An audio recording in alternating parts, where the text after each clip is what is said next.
اعوذ باللہ من الشیطان الرجیم بسم اللہ الرحمن الرحیم بل هو قرآن مجید فی لوح محفوظ۔ میرے محترم دینی بھائیو، اللہ کا شکر ہے کہ اس نے ہمیں ایک مرتبہ اور رمضان المبارک کا یہ عظیم مہینہ عطا فرمایا۔ دعا کرے کہ اللہ تعالیٰ اس کی ایک ایک گھڑی کی قدردانی کی ہم سب کو توفیق نصیب فرمائے۔ رجب المرجب کی پہلی تاریخ سے ہم دعا کرتے تھے اللہم بارک لنا فی رجب و شعبان وبلغنا رمضان، کہ اللہ ہمارے رجب اور شعبان میں برکت عطا فرمائیے اور ہمیں رمضان تک پہنچا دیجیے۔ اللہ نے ہم سب کی دعا کو سن لی اور ہمیں رمضان تک پہنچا دیا۔ جب اللہ نے اپنے بندوں کے ساتھ یہ رحم اور کرم کا معاملہ فرمایا تو ہماری بھی یہ ذمہ داری بنتی ہے کہ اس رمضان المبارک کو اللہ کے بتائے ہوئے طریقوں کے مطابق گزاریں۔ انشاءاللہ اس سال درس قرآن اور تفسیر قرآن میں ہم سورہ کہف کی تفسیر کو پڑھیں گے، لیکن اس سے پہلے ہم چاہتے ہیں کہ آپ قرآن کی تاریخ کو، رسول پاک صلی اللہ علیہ وسلم پر قرآن کس طریقے سے اترتا تھا، وحی آپ کے اوپر کیسے آتی تھی، اور یہ قرآن جو ہمارے سامنے 30 پاروں کی شکل میں موجود ہے، یہ کس طریقے سے تیار ہو کر ہمارے پاس پہنچا۔ اس لیے کہ ایک مسلمان کے لیے سب سے زیادہ عظیم الشان کتاب اگر کوئی ہے تو وہ قرآن مقدس ہے، کیونکہ وہ اللہ کا کلام ہے۔ اور ایک مسلمان دنیا کی کسی اور چیز کی معلومات اس کو حاصل نہ ہو، 1000 مرتبہ چل سکتا ہے، اس سے نہیں چل سکتا کہ اس کو قرآن کے بارے میں کوئی معلومات نہ ہو۔ چنانچہ سب سے پہلے ہم آپ کو بتائیں کہ اللہ نے جب اس کائنات، اس دنیا کو بنایا اور اس کے کئی ہزار سال کے بعد اللہ نے انسان کو بنایا، انسان کو پیدا کرنے سے پہلے اسی انسان کی ضرورت کی تمام چیزوں کو اللہ تبارک و تعالیٰ نے پہلے ہی پیدا کر دی۔ ہاں، اب ان چیزوں کا استعمال کیسے کرنا ہے اس کے لیے انسان کے پاس نالج کا ہونا ضروری ہے، جانکاری کا ہونا ضروری ہے۔ اور یہ جانکاری کیسے حاصل ہوگی؟ ایک تو وہ چیز ہے کہ جس کی جانکاری انسان اپنی عقل سے حاصل کرتا ہے۔ آج کل جیسے بھی آگ ہیں تو یہ گرم کرنے کا کام دیتی ہے، ٹھنڈی چیز ہے تو یہ کسی چیز کو ٹھنڈا کرنے کا کام دیتی ہے، چاقو ہے تو یہ کاٹنے کا کام کرتی ہے۔ یہ انسان اپنی عقل سے فیصلہ کرتا ہے، انسان کو سکھانے کی ضرورت نہیں پڑتی۔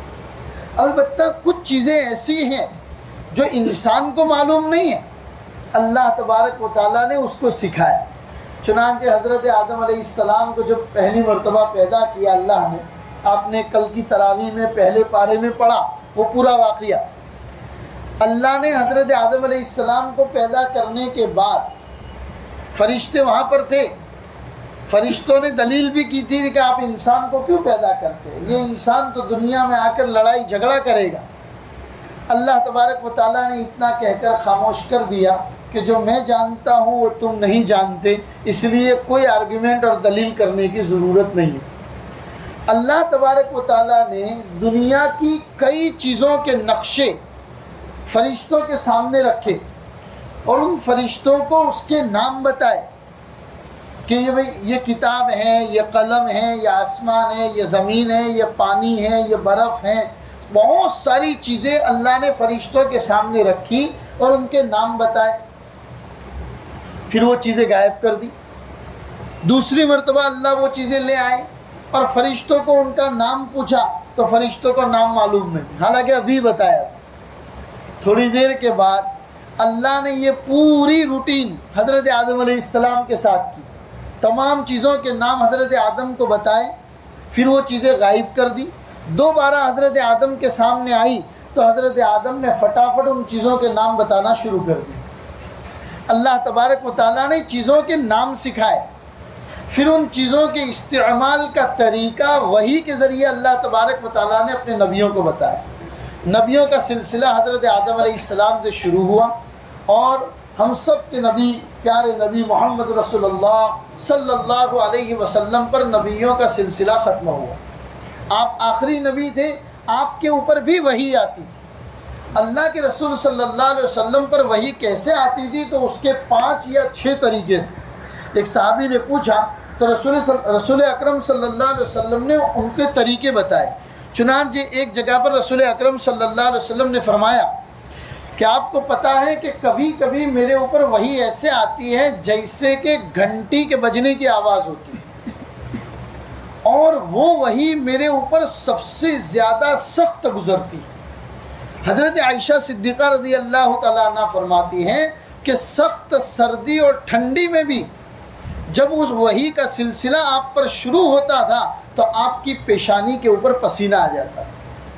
اور حضرت عائشہ فرماتی ہیں کہ رسول اللہ صلی اللہ علیہ وسلم کا مبارک سر کبھی میری ران پر ہوتا تھا اور آپ پر وحی آتی تھی تو میری ران کے اوپر ایسا بوجھ محسوس ہوتا تھا شاید کہ میری ران پھٹ جائے گی۔ حضور فرماتے ہیں کہ وحی میرے اوپر سب سے زیادہ سخت گزرتی تھی۔ کبھی آپ اونٹ کے اوپر ہوتے تھے اور وحی آ جاتی تھی، اونٹ آپ کے بوجھ کو برداشت نہیں کر سکتا تھا وحی کا اور بیٹھ جاتا تھا۔ تو وحی کا ایک سلسلہ تو یہ ہوتا تھا۔ وحی کا دوسرا سلسلہ کیا ہوتا تھا؟ حضرت جبرائیل علیہ السلام اپنی اوریجنل شکل میں رسول پاک صلی اللہ علیہ وسلم کے پاس آ کر اللہ کا پیغام دیتے تھے، اور اوریجنل شکل میں حضرت جبرائیل علیہ السلام اللہ کے رسول کے پاس پوری زندگی میں صرف 3 مرتبہ آئے۔ ایک مرتبہ تو خود اللہ کے رسول نے خواہش کی تھی کہ میں آپ کو آپ کی اوریجنل شکل میں دیکھنا چاہتا ہوں، اور حضرت جبرائیل آ گئے۔ اور ایک مرتبہ مقام اجیاد میں جو لوگ عمرہ میں جاتے ہیں ان کو پتہ ہوگا کہ جب وہ عمرہ سے نکلتے ہیں تو آج کل کی ہوٹلیں کہاں ہوتی ہیں؟ مقام ابراہیم خلیل روڈ پہ ہوتی ہیں، اور دوسرا ایک علاقہ ہے اجیاد، حاجیوں کو پتہ ہوگا۔ وہ اجیاد کا علاقہ تھا۔ رسول پاک صلی اللہ علیہ وسلم تشریف لے جا رہے تھے اور آپ کے کانوں میں اچانک آواز سنائی دی، آپ نے آسمان کے اندر دیکھا تو حضرت جبرائیل کو اوریجنل شکل میں آسمان کے بیچ میں لٹکا ہوا دیکھا۔ اور تیسری اوریجنل شکل جو تھی وہ پہلی مرتبہ جب آپ پر وحی آئی تھی، اقرأ بسم ربک الذی خلق، اس وقت اللہ کے رسول نے حضرت جبرائیل کو اوریجنل شکل میں دیکھا۔ ورنہ پوری زندگی میں 23 سال تک حضرت جبرائیل علیہ السلام اللہ کے رسول کے پاس قرآن کو لے کر آئے ہیں۔ کبھی کبھی رمضان میں دور سنانے کے لیے آتے تھے تو ان تمام شکلوں میں انسان کی شکل میں آتے تھے۔ حضرت دحیہ قلبی رضی اللہ تعالیٰ عنہ ایک خوبصورت صحابی تھے، ان کی شکل میں حضرت جبرائیل علیہ السلام آتے تھے۔ کبھی کبھی رسول پاک صلی اللہ علیہ وسلم کے اوپر وحی کا سلسلہ جو ہوتا تھا، جیسے کہ ہانڈی میں کوئی پانی یا گوشت وغیرہ رکھا ہوا اور ہانڈی کے اندر چیز ابل رہی ہو تو ہانڈی کے ابلنے کی جو آواز ہوتی ہے اس طرح کی آواز رسول پاک صلی اللہ علیہ وسلم وحی کے وقت محسوس کرتے تھے۔ بہرحال کہنے کا مطلب یہ ہے کہ یہ قرآن جو ہمارے سامنے ہے میرے بھائیوں، اللہ کے رسول پر وحی کے ذریعے اترا ہے، اور کوئی آسان نہیں تھا وحی کا اترنا۔ وحی کا اترنا رسول پاک صلی اللہ علیہ وسلم کی ذات ہی تھی جو اس کو برداشت کر گئی، ورنہ دنیا کا کوئی انسان اس کو برداشت نہیں کر سکتا۔ اور وہ 1 2 3 4 مرتبہ کی بات نہیں تھی، 23 سال تک جب ضرورت محسوس ہوئی اللہ تبارک و تعالیٰ قرآن کو اتارتے رہے۔ تو بہرحال تھوڑے وقت میں ہم نے آپ کو وحی کے بارے میں بتایا، اب آپ کو نزول قرآن کے بارے میں بتاتے ہیں کہ قرآن اترتا کیسے۔ قرآن تو اللہ کا کلام ہے، اللہ کی باتیں ہیں، اللہ نے اس کو محفوظ کر کے لوح محفوظ میں رکھا تھا۔ لوح محفوظ ایک جگہ ہے اللہ کے عرش کے پاس، پورا قرآن وہاں پر محفوظ تھا۔ اللہ نے اس قرآن کو لوح محفوظ سے یہ پہلے آسمان کے اوپر ایک ساتھ اتارا تھا شب قدر کے اندر۔ رمضان المبارک میں ایک رات آتی ہے جس کو ہم شب قدر کہتے ہیں، لیلۃ القدر کہتے ہیں، بڑی مبارک رات ہے۔ اس رات کے اندر اللہ نے قرآن کو اتارا تھا، ایک ساتھ اتارا تھا لوح محفوظ سے آسمانی دنیا پر، اور آسمانی دنیا سے اس دنیا کے اندر رسول پاک صلی اللہ علیہ وسلم پر جو قرآن اترا ہے وہ تھوڑا تھوڑا تھوڑا کر کے 23 سال کے اندر اترا ہے میرے بھائی۔ کبھی کبھی کوئی ضرورت نہیں تھی، اللہ کوئی نیا حکم اتارنا چاہتے تھے، اللہ نے قرآن کو اتار دیا۔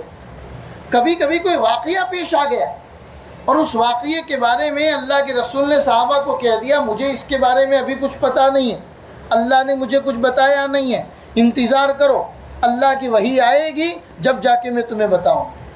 اس لیے قرآن میں اللہ نے اپنے نبی کی صفت کے بارے میں یہ بات بتا دیا، یہ محمد وما ينطق عن الهوى، یہ ہمارے نبی کوئی بات، ایک چھوٹی سی بات بھی اپنی طرف سے نہیں کہتے، محمد جو بھی آپ کو بتاتے ہیں وہ اللہ کی باتیں بتاتے ہیں۔ تو اللہ کے رسول انتظار کرواتے تھے۔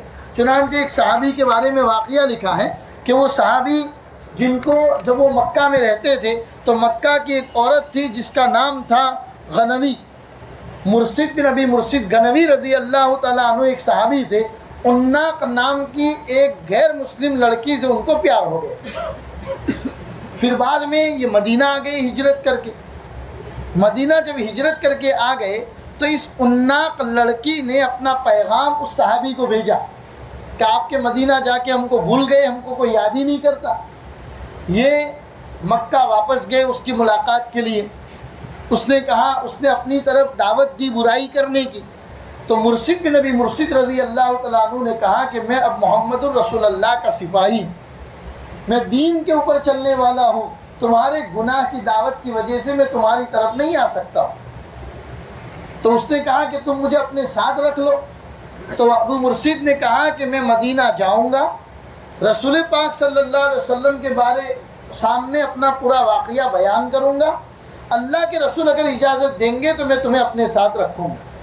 جب یہ حضور کے پاس آئے اور اپنا پورا قصہ سنایا تو حضور نے فرمایا کہ اس طرح کی غیر مسلم لڑکی کے ساتھ تمہارا رہنا نہ رہنا کیسا ہے، مجھے تو کچھ پتہ نہیں، اللہ نے کوئی حکم اتارا نہیں ہے۔ ابھی وہ بیٹھے ہی تھے کہ اللہ نے آیت اتاری، وَلَا تَنكِحُوا الْمُشْرِكَاتِ حَتَّى يُؤْمِنَّ وَلَأَمَةٌ مُؤْمِنَةٌ خَيْرٌ مِّن مُّشْرِكَةٍ وَلَوْ أَعْجَبَتْكُمْ۔ اللہ فرماتے ہیں مشرکہ عورتوں سے نکاح نہ کرو جب تک کہ وہ ایمان نہیں لاتی، اور یاد رکھو ایک طرف مشرک آزاد عورت ہیں اور ایک طرف باندی ہیں لیکن مسلمان ہیں، تو باندی بہتر ہیں اس آزاد عورت کے مقابلے میں، اگرچہ تم اس سے پیار کرتے ہو، اگرچہ وہ تم سے اچھی لگتی۔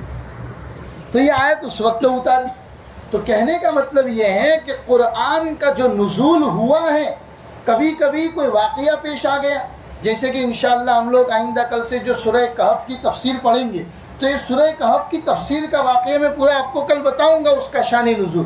یہ پوری کی پوری سورت اللہ نے ایک ساتھ اتار دی تھی۔ سورہ انعام 7ویں پارے پاؤں سے شروع ہوتی ہیں، 8ویں پارے آدھے تک، پورا 1.25 پارے کی سورت ہے، اللہ نے پوری سورت ایک ساتھ اتار دی۔ اور کبھی کبھی اللہ نے صرف ایک آیت کا ٹکڑا اتارا۔ ایک مرتبہ کوئی حکم اتارا اللہ نے، سب کو جہاد میں جانا ضروری ہے، اللہ کے راستے میں نکلنا ضروری ہے۔ ایک صحابی آئے اور کہنے لگے یا رسول اللہ میرے تو دونوں پیر کٹے ہوئے ہیں، میں تو معذور ہوں، میں کیا کروں، کیا میرے لیے بھی یہ حکم ہے؟ حضور نے فرمایا سب کے لیے۔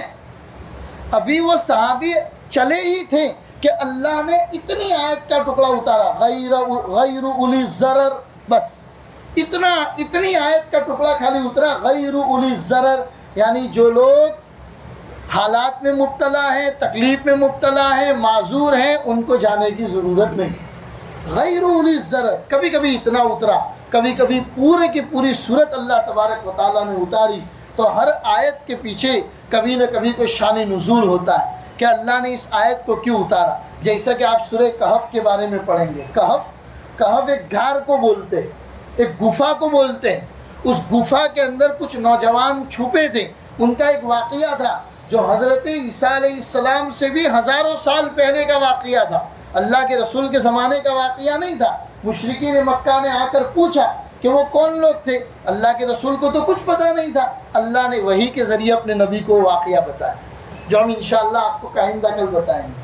بہرحال یہ نزول قرآن ہے کہ قرآن جو ضرورت محسوس ہوتی رہی، اللہ تبارک و تعالیٰ قرآن کو اتارتے رہے، کبھی پوری ضرورت، کبھی پوری صورت، کبھی آیت کا ٹکڑا، کبھی 4 آیتیں، کبھی 5 آیتیں، جیسی جیسی ضرورت محسوس ہوتی رہی اللہ قرآن کو اتارتے رہے۔ اب قرآن اللہ کے رسول صلی اللہ علیہ وسلم کے زمانے میں جب اترتا تھا تو اس کو محفوظ کیسے کیا گیا؟ تو محفوظ کرنے کے بہت سارے طریقے تھے. ایک طریقہ تو یہ تھا کہ بھی یاد کرو. چنانچہ اللہ کے رسول صلی اللہ علیہ وسلم کے بارے میں آتا ہے کہ جب بھی حضرت جبرائیل قرآن کی کوئی آیت آپ کو بتاتے تو اللہ کے رسول اس کو جلدی جلدی یاد کرتے تھے. اللہ تبارک و تعالیٰ نے مستقل آیت اتاری، اے ہمارے نبی آپ کو جلدی جلدی یاد کرنے کی ضرورت نہیں ہے، ہم نے قرآن کو اتارا ہے، یہ قرآن آپ کو یاد کرانے کی ذمہ داری ہماری ہے، لہذا آپ کو اپنے آپ کو تھکانے کی ضرورت نہیں. صحابہ کی ایک مستقل جماعت تھی جن کو کوئی بھی آیت اترتی تھی تو اللہ کے رسول بتا دیتے یہ فلاں سورت ہے اور اس کی یہ آیت ہے، اس کو یاد کر لو. تو حضور ہی کے زمانے میں ایک بہت بڑی صحابہ کی جماعت حافظ قرآن کی موجود تھی. یہ تو ایک قرآن کو محفوظ کرنے کا ایک طریقہ یہ ہوا. دوسرا طریقہ کیا تھا؟ جب بھی کوئی آیت اترتی تھی فوراً اللہ کے رسول صلی اللہ علیہ وسلم اس آیت کو لکھوا دیتے تھے. اس زمانے میں کاغذ عرب میں بہت کم تھا. جو لوگ یوں کہتے ہیں اللہ کے رسول کے زمانے میں کاغذ ہی نہیں تھا وہ غلط بات. کاغذ اللہ کے رسول کے زمانے میں آ چکا تھا لیکن مکہ اور مدینہ کے علاقے میں بہت کم تھا. یہ عام طور پر ملک شام وغیرہ کے علاقوں میں پایا جاتا تھا. جو بزنس مین لوگ اپنی تجارت کے لیے جاتے تھے تو وہاں سے کاغذ لاتے تھے، ورنہ زیادہ تر کاغذ مکہ میں موجود نہیں تھے. تو جب بھی کوئی آیت اللہ کے رسول لکھوانا چاہتے تو ہڈی کے ٹکڑے، کوئی ہڈی ہوتی اس پر لکھوا دیتے، کوئی پتھر کی سیل کے اوپر لکھوا دیتے، کوئی درخت کی چھال کے اوپر لکھوا دیتے، کوئی کپڑوں کے چتھڑوں کے اوپر اللہ کے رسول لکھوا دیتے تھے. کبھی کبھی کاغذ اگر میسر آ گیا تو کاغذ کے اوپر لکھوا دیتے. تو مختلف شکلیں تھیں. اللہ کے رسول صلی اللہ علیہ وسلم خود اپنی موجودگی میں قرآن کریم کی ان آیتوں کو لکھوا دیتے تھے. اور جب تک اللہ کے رسول صحابہ کے بیچ میں موجود تھے کوئی ضرورت ہی نہیں تھی. کبھی کوئی آیت کے بارے میں پوچھنا ہوتا تھا فوراً صحابہ اللہ کے رسول کے پاس چلے جاتے تھے، اللہ کے رسول بتا دیتے تھے. لیکن مسئلہ اس وقت پیدا ہوا جب اللہ کے رسول دنیا سے پردہ فرما گئے. جب اللہ کے رسول دنیا سے پردہ فرما گئے اس وقت ایک بہت بڑی جنگ ہوئی حضرت ابوبکر صدیق کے زمانے میں، جس جنگ کا نام ہے جنگ یمامہ. اس جنگ یمامہ میں حافظ قرآن کی بہت بڑی تعداد شہید ہو گئی. حضرت عمر بہت دور کی سوچنے والے تھے. اللہ کے رسول نے فرمایا تھا میرے بعد کوئی نبی ہوتا تو عمر ہوتا، کیونکہ اللہ نے بڑی دور کی سوچ عطا فرمائی. فوراً مکہ میں آ کے، مدینہ میں آ کے حضرت ابوبکر صدیق سے کہنے لگے کہ بھائی قرآن کو جمع کرنا شروع کر دینا چاہیے. تو ابوبکر صدیق نے فرمایا کہ جو کام اللہ کے رسول نے نہیں کیا وہ میں کیسے کروں. حضرت عمر نے ان کو سمجھایا، بہتیرا سمجھایا، یہاں تک کہ ان کو ایگری کر لیا، تیار کر لیا. کہا حضور تھے تب تک ضرورت نہیں تھی، اب اللہ کے رسول دنیا سے پردہ فرما گئے، کسی آیت کے بارے میں ضرورت پیش آئی تو ہم کہاں جائیں گے، لہٰذا فوراً سے بھی پہلے قرآن کو جمع کرنے کا کام شروع کرنا چاہیے. حضرت ابوبکر صدیق نے وہ پوری جماعت، وہ پوری ٹیم بلائی جو اللہ کے رسول کے زمانے میں لکھنے کا کام کرتے تھے، جس میں خود اللہ کے رسول کے لے پالک بیٹے، دتک بیٹے حضرت زید بن حارثہ رضی اللہ تعالیٰ عنہ کو بلایا، ان کو سردار بنایا اور اعلان کروا دیا پورے مکہ میں جس کے پاس بھی قرآن کریم کی کوئی آیت کسی بھی چیز کے اوپر لکھی ہوئی موجود ہو وہ آ کے خلیفۃ المسلمین حضرت ابوبکر صدیق کے پاس جمع کرا دے. میرے بھائیوں، قرآن کی حفاظت کتنی باریک طریقے سے کی گئی ہے وہ میں آپ کو بتانا چاہتا ہوں کہ جب کوئی بھی صحابی قرآن کی کوئی آیت لے کر آتا تھا کسی کپڑے کے ٹکڑے پر اور یہ کہتا کہ میں نے اللہ کے رسول کے زمانے میں اس کو لکھا تھا، تو اس کی بات فوراً نہیں مانی جاتی تھی جب تک کہ وہ اس بات پر دو گواہ پیش نہ کرے. اس بات کے دو گواہ کہ یہ آیت جب میں لکھ رہا تھا تو ان دونوں نے دیکھا تھا، ایسے دو گواہ پیش کیے گئے میرے بھائی. چنانچہ اس تمام چیزوں کو ایک بہت بڑے بورے کے اندر ڈالا گیا اور جمع کیا گیا. اخیر میں ایک آیت رہ گئی جس آیت کے بارے میں تمام صحابہ یاد تھی، سب صحابہ کو، سب صحابہ جانتے تھے، لیکن لکھی ہوئی کسی کے پاس اور اس پر بھی دو گواہ ایسا کوئی آدمی مدینہ میں موجود نہیں. پتہ چلا کہ ایک صحابی ہے جو انتہائی دور مدینہ سے کئی میل دور میں رہتے ہیں، اور ان کے پاس وہ آیت ہیں. 2 صحابی پورا سفر کر کے ان کے پاس گئے اور وہاں جا کر وہ آیت ان سے لی. انہوں نے 2 گواہ پیش کیے، پھر جا کے اس پورے کے پورے قرآن کو ایک بہت بڑے بورے کے اندر ڈال کر اوپر سے پیک کر دیا. وہ بورا ابوبکر صدیق نے اپنے گھر میں رکھا. ان کے انتقال کے بعد وہ بورا حضرت عمر رضی اللہ تعالیٰ عنہ کے گھر میں آ گیا. حضرت عمر رضی اللہ تعالیٰ عنہ کے انتقال کے بعد وہ بورا حضرت عمر کی بیٹی اللہ کے رسول صلی اللہ علیہ وسلم کی زوجہ حضرت حفصہ رضی اللہ تعالیٰ عنہا کے گھر میں رکھ دیا گیا. اس کے بعد جب اسلام دور دور تک پھیلا، یہاں ایران تک، عراق تک اسلام آ گیا، تب آذربائیجان اور آرمینیا کی ایک لڑائی ہوئی. بہت بڑی جنگ تھی. وہاں پر دنیا کے مختلف علاقوں سے مسلمان اس جنگ کے اندر پہنچے. وہاں مسلمانوں میں آپس میں لڑائی ہو گئی. کس بات کو لے کر؟ کوئی صحابی مالکی یوم الدین پڑھ رہا ہے، کوئی صحابی ملکی یوم الدین پڑھ رہا ہے، کوئی غیر المغضوب علیہم پڑھ رہا ہے، کوئی علیہم پڑھ رہا ہے، اور ہر ایک آدمی اپنے کو صحیح کہہ رہا ہے، سامنے والے کو غلط کہہ رہا ہے. کیوں؟ کیونکہ ان کو پتہ نہیں تھا کہ قرآن اللہ نے 7 طریقوں پر اتارا ہے. قرآن جب پہلی مرتبہ اترا، حضرت جبرائیل نے کہا کہ یہ ایک طریقہ ہے، اس کے مطابق قرآن پڑھنا ہے. حضور نے فرمایا کہ میری امت بہت زیادہ ہے، ایک طریقے پر نہیں پڑھ پائے گی. حضرت جبرائیل واپس چلے گئے. دوبارہ آئے، کہا کہ اللہ نے کہا ہے 2 طریقوں پر پڑھو. حضور نے فرمایا میری امت بہت زیادہ ہے، 2 طریقے نہیں چلیں گے. وہ واپس چلے گئے. تیسری مرتبہ آئے، حضور نے منع فرما دیا، واپس چلے گئے. چوتھی مرتبہ حضرت جبرائیل نے آ کر کہا کہ اللہ نے قرآن کو 7 طریقوں کے اوپر اتارا ہے، آپ اپنی امت کو کہیے کہ وہ 7 طریقوں سے پڑھیں.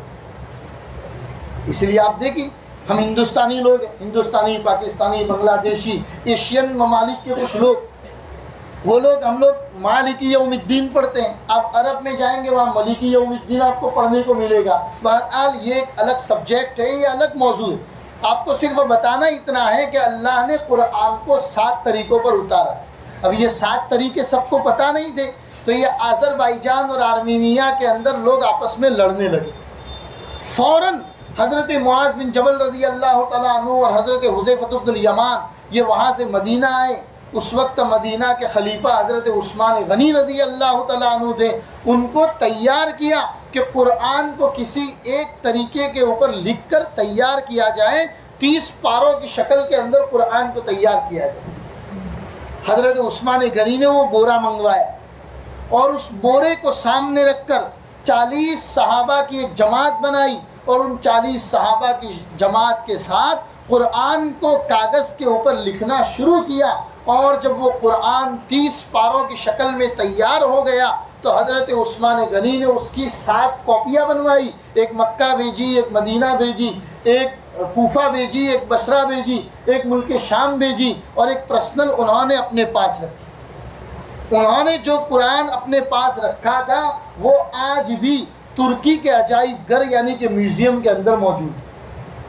بقیہ 6 نسخوں کے بارے میں پتہ نہیں ہے، لیکن حضرت عثمان کا جو ذاتی نسخہ تھا جس میں وہ خود قرآن پڑھ رہے تھے، اور پڑھتے پڑھتے جب آپ کو شہید کیا گیا تھا، فَسَيَكْفِيكَهُمُ اللَّهُ، میرے لیے میرا اللہ کافی ہے، یہ آیت تلاوت کر رہے تھے اور دشمنوں نے آپ پر حملہ کیا تھا، اور خون، آپ کے بدن کا خون قرآن کریم کے اس جگہ پر موجود تھا.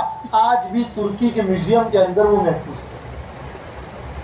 بہرحال حضرت عثمان غنی نے قرآن کریم کو 30 پاروں کی شکل کے اندر تیار کر کے 7 نسخے تیار کر کے دنیا کے مختلف علاقوں کے اندر اس کو پہنچائے.